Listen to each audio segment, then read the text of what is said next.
ਦੀ ਸ਼ੁਰੂਆਤ ਕਰਦੇ ਹਾਂ ਗੁਰਦਾਸ ਮਾਨ ਦੇ ਨਾਲ, ਜਿਨ੍ਹਾਂ ਦੇ ਖਿਲਾਫ ਇਸ ਵੇਲੇ ਸਿੱਖ ਜਥੇਬੰਦੀਆਂ ਸੜਕਾਂ ਤੇ ਉਤਰੀਆਂ ਹੋਈਆਂ ਨੇ। ਸਿੱਖ ਜਥੇਬੰਦੀਆਂ ਨੇ ਗੁਰਦਾਸ ਮਾਨ ਦੇ ਖਿਲਾਫ ਮੋਰਚਾ ਖੋਲ੍ਹਿਆ ਹੋਇਆ ਹੈ ਤੇ ਜਲੰਧਰ 'ਚ ਸਿੱਖ ਜਥੇਬੰਦੀਆਂ ਨੇ ਹੜਤਾਲ ਸ਼ੁਰੂ ਕਰ ਦਿੱਤੀ ਹੈ। ਐਸਐਸਪੀ ਦਿਹਾਤੀ ਦੇ ਦਫ਼ਤਰ ਦੇ ਬਾਹਰ ਸਿੱਖ ਜਥੇਬੰਦੀਆਂ ਨੇ ਧਰਨਾ ਲਗਾਇਆ ਹੈ ਤੇ ਗੁਰਦਾਸ ਮਾਨ ਤੇ ਪਰਚਾ ਦਰਜ ਕਰਨ ਦੀ ਮੰਗ ਕੀਤੀ ਜਾ ਰਹੀ ਹੈ। ਗੁਰਦਾਸ ਮਾਨ ਤੇ ਸਿੱਖ ਭਾਵਨਾਵਾਂ ਨੂੰ ਠੇਸ ਪਹੁੰਚਾਉਣ ਦਾ ਇਲਜ਼ਾਮ ਹੈ। दरअसल गुरदास मान ने लाडी शाह नूं गुरु अमरदास जी का वंश दस्सिया सी, जिस तो बाद मामला पक गया है। सिख जथेबंदियां इस बयान ते एतराज जता रही ने ते गुरदास मान के खिलाफ हुण केस दर्ज करने की मंग हो रही है ते जलंधर दे विच सिख जथेबंदियां ने हड़ताल शुरू कर दी है। एसएसपी दिहाती के दफ्तर के बाहर धरना लगाया है।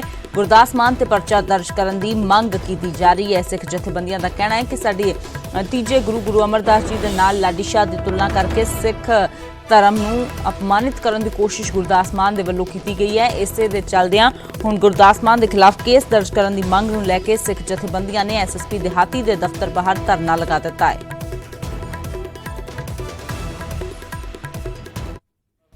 एक गुरु अमरदास जी महाराज के नाम की बराबरी करके एक कोई अपने डेरे के संत की तुलना की है, वो एक बहुत निंदनयोग काम है। वो खिलाफ असी गुरदास मान के खिलाफ असी अज कंप्लेंट से दी है, जो अजे तक प्रशासन ने कोई परचा दर्ज नहीं किया है। गुरदास मान अगे भी कोई इहो जिहियां गल्लां करता रहिंदा है, बाद च माफ़ी मंग लैंदा है, पर इस वार कोई माफ़ी वाली गल नहीं हैगी, क्योंकि उन्हें एक दुनियावी बंदे की तुलना गुरु अमरदास जी वंश नाल कीती है। तीजे पातशाह की अंश वंश दे विचों नकोदर का जिहड़ा चल रहा है एक डेरा हैगा आ, उहदे साथ दे नाल तुलना कीती उन्होंने, जद कि गुरदास मान जिहड़ा हैगा एक्चुअल दे विच की हैगा कि पिछले दिनों के विच पंजाबी भाषा के मुद्दे के उत्ते उन्हें कोई बयानबाजी की सी, जिहदे लई बहुत सारा विरोध जिहड़ा देशां विदेशां दे विच संगतां दा उहनूं सहन करना पिया सी, पर उन्हें अपनी हैंकड़ नहीं छड्डी किते भी, अपनी ईगो नहीं छड्डी किते भी। तो सिख जथेबंदियां गुरदास मान के खिलाफ मोर्चा लगा के बैठ गई ने। हुण तुहानूं गुरदास मान का वो बयान भी सुना दिंदे आ, जिस दे विच लाडी शाह बारे की कुछ कहा गया सी, जिसनूं लैके इह सारा विवाद हो गया है। मेरी सरकार पता किन्ना दे बच्चे किन्ना दी अंशवंश है। गुरु नानक पातशाह जी दे तीजे स्वरूप धन धन श्री गुरु अमरदास जी महाराज, उन्होंने कैसी सेव कमाई आप इन्नी अंश का दूजिया भी चली जाती है, पर यह तो बहुत बाबा मुराद शाह जी ने कहा है कि असीं जो 2 गुणा की है इन्हें चौगनी करके दिखानी है। साईं जी कहते थे मेरी सरकार पता किन्ना दे बच्चे किन्ना दी अंशवंश है।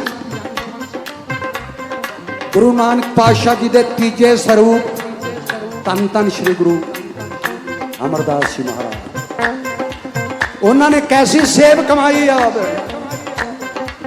इन्नी अंश का दूजिया भी चली जाती है, पर यह तो बहुत बाबा मुराद शाह जी ने कहा है कि असीं जो 2 गुणा की है इन्हें चौगनी करके दिखानी है। साईं जी कहते थे। तो गुरदास मान का यही बयान है जिहड़ा उन्हां दे वल्लों दिता गया ते उस तो बाद विवाद हो गया है। गुरदास मान का बयान एसजीपीसी के ध्यान दे विच भी आया है। एसजीपीसी प्रधान जगीर कौर ने इस बारे की कहा, वो भी सुनते हैं। गुरु अमरदास पातशाह दी कंपेयर कीता है नकोदर जो डेरा है ਉਹਦੇ ਨਾਲ ਕੀ ਕਹਿਣਾ ਚਾਹੁੰਦੇ ਹੋ? ਉਹ ਆਪ ਹੀ ਨਹੀਂ ਗੁਰੂ ਨੂੰ ਮੰਨਦਾ ਤੇ ਉਹਨੇ ਕੀ ਕਿਸੇ ਨਾਲ ਕੰਪੇਅਰ ਕਰਨੀ ਸੀ? ਉਹਦਾ ਕੀ ਮੈਂ ਜਵਾਬ ਦਿਆਂ? ਉਹ ਜਿਹੜਾ ਮੁਰਾਦ ਸ਼ਾਹ ਦਾ ਪੀਰ ਦਾ ਮੰਨਦਾ ਜਿਹਨੂੰ, ਤੇ ਇਹਦਾ ਮਤਲਬ ਕਿ ਉਹ ਜਿਹੜਾ ਉਹਨਾਂ ਥਾਵਾਂ ਨੂੰ ਮੰਨਦਾ ਹੋਏਗਾ ਉਹ ਗੁਰੂ ਦੇ ਤੇ ਕਿੰਨਾ ਕੁ ਵਿਸ਼ਵਾਸ ਰੱਖਦਾ। तो गुरदास मान दे इस बयान नूं लैके इस वेले विवाद पक गया है। जलंधर दे विच सिख जथेबंदियां गुरदास मान के खिलाफ हड़ताल ते बैठ गई ने, केस दर्ज करने की मांग हो रही है।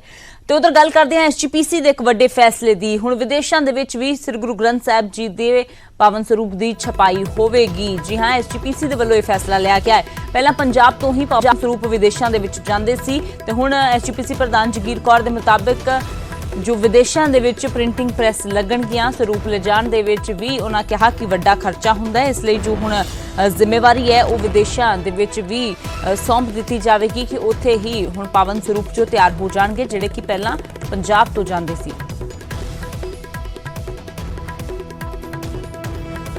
बहुत सारी सानू मंग आउंदी है श्री गुरु ग्रंथ साहिब दे स्वरूप लैण वास्ते। जदों भी असीं बाहर भेजने होण स्वरूप उस वे बड़िया परेशानियां आउंदियां, बड़िया रिचदा आउंदियां ते बड़ी बारी महसूस किया गया कि साडी मर्यादा दे विच भी ਕਈ ਕੁਤਾਹੀਆਂ ਰਹਿ ਜਾਂਦੀਆਂ, ਕਈ ਨੁਕਸਾਨ ਹੋ ਜਾਂਦੇ ਹੈ, ਜਿਹੜਾ ਚਰਚਾ ਦਾ ਵਿਸ਼ਾ ਬਣਦਾ ਹੈ, ਜਿਹਦੇ ਨਾਲ ਸ਼੍ਰੋਮਣੀ ਗੁਰਦੁਆਰਾ ਪ੍ਰਬੰਧਕ ਕਮੇਟੀ ਨੂੰ ਨਮੋਸ਼ੀ ਦਾ ਸਾਹਮਣਾ ਕਰਨਾ ਪੈਂਦਾ ਹੈ। ਅੱਜ ਸਿੰਘ ਸਾਹਿਬਾਨਾਂ ਦੇ ਦਿੱਤੀ ਰਾਏ ਅਤੇ ਆਦੇਸ਼ ਹੀ ਸਮਝ ਲਓ ਕਿ ਉਹਨਾਂ ਦੇ ਅਨੁਸਾਰ ਅੱਜ ਫੈਸਲਾ ਕੀਤਾ ਗਿਆ ਹੈ ਕਿ ਵੱਖ-ਵੱਖ ਥਾਵਾਂ ਦੇ ਉੱਤੇ ਪ੍ਰਿੰਟਿੰਗ ਪ੍ਰੈਸ ਜਿਹੜੀਆਂ ਉਹ ਲਾਈਆਂ ਜਾਣ। ਅਮਰੀਕਾ, ਕੈਨੇਡਾ ਵਿੱਚ, ਫਿਰ ਯੂਰਪ ਵਿੱਚ ਇੱਕ, ਤੀਸਰੀ ਹੈ ਕਿ ਆਸਟ੍ਰੇਲੀਆ ਤੇ ਨਿਊਜ਼ੀਲੈਂਡ ਵਿੱਚ। ਉਹਨਾਂ ਗੁਰਸਿੱਖਾਂ ਨੂੰ ਬੇਨਤੀ ਕੀਤੀ ਜਾਏਗੀ ਜਿੱਥੇ ਸਾਨੂੰ ਵਧੀਆ ਤੇ ਢੁਕਵੀਂ ਥਾਂ ਉਪਲਬਧ ਕਰਾ ਕੇ ਦੇਣ, ਉੱਥੇ ਪ੍ਰੈਸਾਂ ਲਾ ਕੇ ਅਸੀਂ ਸ੍ਰੀ ਗੁਰੂ ਗ੍ਰੰਥ ਸਾਹਿਬ ਜੀ ਦੇ ਸਰੂਪਾਂ ਦੀ ਛਪਾਈ ਕਰਾ ਕੇ ਆਪ ਆਪਣੇ ਅਧਿਕਾਰੀਆਂ ਰਾਹੀਂ, ਆਪਣੇ ਮੁਲਾਜ਼ਮਾਂ ਰਾਹੀਂ, ਆਪਣੇ ਪ੍ਰਚਾਰਕਾਂ ਰਾਹੀਂ ਹਰ ਥਾਂ ਦੇ ਉੱਤੇ ਸ੍ਰੀ ਗੁਰੂ ਗ੍ਰੰਥ ਸਾਹਿਬ ਪਹੁੰਚਾ ਸਕੀਏ। ਇਹ ਅੱਜ ਬੜਾ ਵੱਡਾ ਫੈਸਲਾ ਜਿਹੜਾ ਉਹ ਸ਼੍ਰੋਮਣੀ ਗੁਰਦੁਆਰਾ ਪ੍ਰਬੰਧਕ ਕਮੇਟੀ ਤਾਂ ਐਸਜੀਪੀਸੀ ਦੇ ਵੱਲੋਂ ਇਹ ਫੈਸਲਾ ਲਿਆ ਗਿਆ ਕਿ ਹੁਣ ਵਿਦੇਸ਼ਾਂ ਦੇ ਵਿੱਚ ਵੀ ਗੁਰੂ ਗ੍ਰੰਥ ਸਾਹਿਬ ਜੀ ਦੇ ਪਾਵਨ ਸਰੂਪ ਦੀ ਛਪਾਈ ਹੋਵੇਗੀ। ਅਗਲੀ ਵੱਡੀ ਖਬਰ ਦਾ ਰੁਖ ਕਰਦੇ ਹਾਂ ਜੋ ਗੁਰੂਗ੍ਰਾਮ ਤੋਂ ਸਾਹਮਣੇ ਆ ਰਹੀ ਹੈ। ਇੱਥੇ 5 ਕਤਲ ਦੇ ਨਾਲ ਗੁਰੂਗ੍ਰਾਮ ਦਹਿਲ ਗਿਆ ਹੈ। 2 ਔਰਤਾਂ, 2 ਬੱਚਿਆਂ ਤੇ 1 ਪੁਰਸ਼ ਦਾ ਕਤਲ ਕਰ ਦਿੱਤਾ ਗਿਆ ਤੇ ਮਕਾਨ ਮਾਲਕ ਤੇ ਹੀ ਕਤਲ ਕਰਨ ਦਾ ਇਲਜ਼ਾਮ ਲੱਗਾ ਹੈ। ਆਪਣੀ ਨੂੰਹ ਤੇ ਕਿਰਾਏਦਾਰ ਪਰਿਵਾਰ ਦਾ ਕਤਲ ਕੀਤਾ ਗਿਆ ਹੈ। ਇਸ ਵਿਅਕਤੀ ਦੇ ਵੱਲੋਂ ਕਿਰਾਏਦਾਰ ਤੇ ਨੂੰਹ ਵਿਚਾਲੇ ਨਾਜਾਇਜ਼ ਸੰਬੰਧਾਂ ਦਾ ਸ਼ੱਕ ਸੀ। ਫਿਲਹਾਲ ਮੁਲਜ਼ਮ ਨੇ ਥਾਣੇ ਜਾ ਕੇ ਆਤਮ ਸਮਰਪਣ ਵੀ ਕਰ ਦਿੱਤਾ ਹੈ। ਇਸ ਪੂਰੇ ਕਤਲकांड ਨੂੰ ਅੰਜਾਮ ਦੇਣ ਤੋਂ ਬਾਅਦ ਤਾਂ ਗੁਰੂਗ੍ਰਾਮ ਦੇ ਵਿੱਚ ਇੱਕ ਨਾਜਾਇਜ਼ ਸੰਬੰਧਾਂ ਦੇ ਸ਼ੱਕ ਦੇ ਚੱਲਦਿਆਂ 5 ਲੋਕਾਂ ਦਾ ਕਤਲ ਕਰ ਦਿੱਤਾ ਗਿਆ ਹੈ।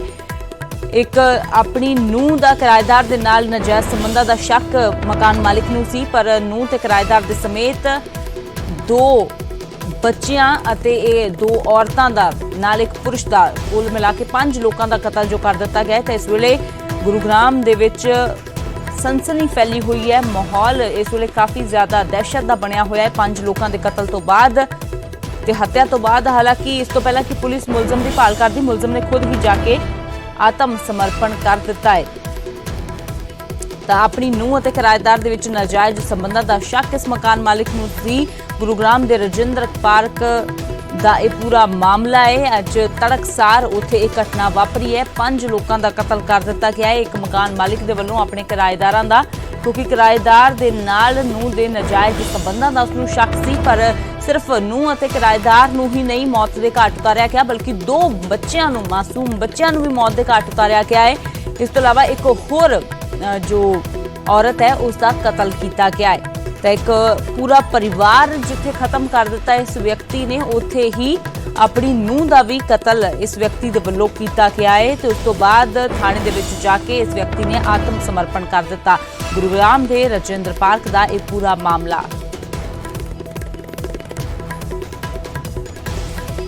धर्मवीर साढ़े सहयोगी ज्यादा जानकारी लिए जुड़े ने। तो धर्मवीर, वाकई में ये काफी हैरान परेशान कर देने वाला मामला, जानना चाहेंगे कि आखिरकार क्या बात थी कि जिस कारण इस व्यक्ति ने 5 लोगों को मौत के घाट उतार दिया, जिसमें बच्चों का भी ध्यान नहीं दिया गया। बिल्कुल, देखिए राजेंद्र पार्क इलाके की ये घटना है जिसमें कि राय सिंह नाम का ये रिटायर्ड फौजी है जो कि यहाँ रहता था और इसके घर में ही किराएदार जो है वो भी रहते थे और इसकी पुत्रवधू भी यहीं इसके साथ रहती थी। इसे संदेह था कि इसके पुत्रवधू जो है उसके जो किराएदार हैं उनके साथ नाजायज संबंध है और इसी के संदेह के चलते इसने न सिर्फ अपने पुत्रवधू को मौत के घाट उतारा बल्कि उसके बाद जो किराएदार जो था उसकी भी हत्या की, उसकी पत्नी की हत्या की और साथ ही उसके 2 मासूम बच्चे थे उनकी भी हत्या कर दी। यानी कि कुल मिलाकर 5 हत्याओं को उसने अंजाम दिया और उसके बाद खुद ही थाने जा पहुंचा, जाके सरेंडर कर दिया और उसने सीधे तौर पर बता भी दिया है कि उसने 5 लोगों की हत्या की है और इसीलिए वो थाने पहुंचा है। तो फिलहाल जो गुरुग्राम पुलिस है वो मौके पर पहुंची है। यहाँ पर जो एक तरह से FSL की जो टीम है वो आई है। कानूनी तौर के ऊपर अगर हम देखें तो अभी तक जो डेड बॉडी है वो वही मौके पर है और पुलिस जो है तो धर्मवीर, इस व्यक्ति की ओर से जिसकी ओर से इस पूरी घटना को अंजाम दिया गया है, अपनी पुत्रवधू के नाजायज संबंधों के सिर्फ शक के आधार पर, उसके परिवार में बाकी कौन था? क्या उसकी पुत्रवधू का पति जो यानी कि उसका बेटा वो कहां पर था और कैसे इस पूरी वारदात को अंजाम दिया गया है? और क्या इस व्यक्ति की ओर से अकेले ये 5 कत्ल किए गए हैं या कोई और भी शामिल है? देखिए, अभी तक जो चीजें सामने आई हैं पुलिस की तरफ से वो यही है कि राय सिंह अकेला ही इस वारदात में शामिल था और जब परिवार सो रहा था उस वक्त उसने इस हत्याकांड को अंजाम दिया है। सभी को चाकू से गोद करके मारा गया है, एक एक करके ये हत्या की गई है। फर्स्ट फ्लोर के ऊपर मकान के पुत्रवधू रहती है, पहले उसे मारा गया है, उसके बाद सेकंड फ्लोर पर जो है किराएदार रहते हैं उनकी हत्या की गई है। इस तरह से इसने 5 हत्याओं को अंजाम दिया है। जी धर्मवीर, शुक्रिया फिलहाल इस तमाम जानकारी के लिए। फिर से आपका रुख करेंगे ज्यादा अपडेट के लिए। तक गुरुग्राम दे लिआए अज सवेरे 5 कतल ਦੇ ਨਾਲ ਗੁਰੂਗ੍ਰਾਮ ਦੇ ਰਜਿੰਦਰਾ ਪਾਰਕ ਦੇ ਵਿੱਚ ਅੱਜ ਸਵੇਰੇ ਉਸ ਵੇਲੇ ਸਨਸਨੀ ਫੈਲ ਗਈ ਜਦੋਂ ਇੱਕ ਵਿਅਕਤੀ ਦੇ ਵੱਲੋਂ 1 ਨਹੀਂ 2 ਨਹੀਂ 3 ਨਹੀਂ ਬਲਕਿ 5 ਕਤਲ ਕਰ ਦਿੱਤੇ ਗਏ। ਇੱਕ ਪੂਰਾ ਪਰਿਵਾਰ ਖਤਮ ਕਰ ਦਿੱਤਾ ਗਿਆ ਜਿਸ ਦੇ ਵਿੱਚ ਪਤੀ ਪਤਨੀ ਤੇ 2 ਬੱਚੇ ਸੀ ਤੇ ਇਸ ਤੋਂ ਇਲਾਵਾ ਆਪਣੀ ਨੂੰਹ ਦਾ ਵੀ ਕਤਲ ਇਸ ਵਿਅਕਤੀ ਦੇ ਵੱਲੋਂ ਕਰ ਦਿੱਤਾ ਗਿਆ। ਸਾਰਿਆਂ ਨੂੰ ਤੇਜ਼ਧਾਰ ਹਥਿਆਰ ਦੇ ਨਾਲ ਚਾਕੂ ਦੇ ਨਾਲ ਜੋ ਹੈ ਉਹ ਕਤਲ ਕਰ ਦਿੱਤਾ ਗਿਆ ਹੈ। 2 ਬੱਚੇ ਵੀ ਇਹਨਾਂ ਦੇ ਵਿੱਚ ਸ਼ਾਮਿਲ ਸੀ। ਫਿਲਹਾਲ ਮੁਲਜ਼ਮ ਨੇ ਜਾ ਕੇ ਆਤਮ ਸਮਰਪਣ ਵੀ ਕਰ ਦਿੱਤਾ ਹੈ ਤੇ ਸਿਰਫ ਨਜਾਇਜ਼ ਸੰਬੰਧਾਂ ਦਾ ਸ਼ੱਕ ਆਪਣੀ ਨੂੰਹ ਦਾ ਕਿਰਾਏਦਾਰ ਦੇ ਨਾਲ ਉਸੇ ਸ਼ੱਕ ਦੇ ਆਧਾਰ ਤੇ ਇਸ ਪੂਰੀ ਵਾਰਦਾਤ ਨੂੰ ਅੰਜਾਮ ਇਸ ਵਿਅਕਤੀ ਦੇ ਵੱਲੋਂ ਦਿੱਤਾ ਗਿਆ ਹੈ। ਫਿਲਹਾਲ ਪੁਲਿਸ ਨੇ ਮਾਮਲਾ ਦਰਜ ਕਰ ਲਿਆ ਹੈ। ਤਫਤੀਸ਼ ਕੀਤੀ ਜਾ ਰਹੀ ਹੈ ਕਿ ਕੋਈ ਇਸ ਵਿਅਕਤੀ ਦੇ ਨਾਲ ਸੀ ਜਾਂ ਫਿਰ ਇਕੱਲੇ ਹੀ ਇਸਨੇ ਇਸ ਘਿਨੌਣੀ ਅਤੇ ਦਿਲ ਦਹਿਲਾ ਦੇਣ ਵਾਲੀ ਵਾਰਦਾਤ ਨੂੰ ਅੰਜਾਮ ਦਿੱਤਾ ਹੈ।